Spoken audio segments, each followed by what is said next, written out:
Оло Милано, парфумеријата беа многу љубезни и ми пратија мал PR пакет. Ме прашаа кој ги сакам. Јас им кажав дека сакам еден што им мириса на Mont Blanc, еден на Black Opium и еден на Кирке. Да видиме колку им се блиску. Ми се свијаат пакувањата и шишенцата, се гледа дека се квалитетни. Ова Opio Nero, вајда вау. Fior di Kirke, овој знаеме кој е. Ја имаме Esploratore, што е за Mont Blanc Explorer. Дали барем се блиску до тоа што кажуваат? Ке почнеме со Mont Blanc Explorer.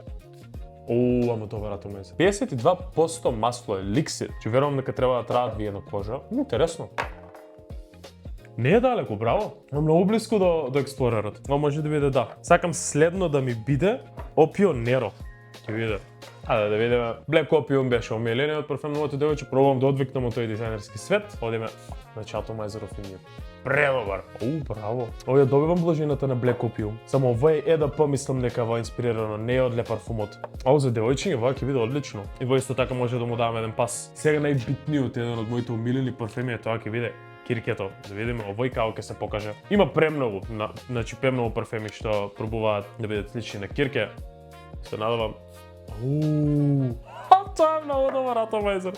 Да, во е блиску. Да, од сите парфемчиња вакви што инспирација што имам пробано, во е најблиску. Само малце појак и повише на алкохол, не дали ради маслото. Јас сум многу изненадан од вие. Фала им премногу нова парфумерија што ми дадоа овој PR пакет. Пишете му коментар дали сакате некоја рецензија и да ви кажам како се овие. Може.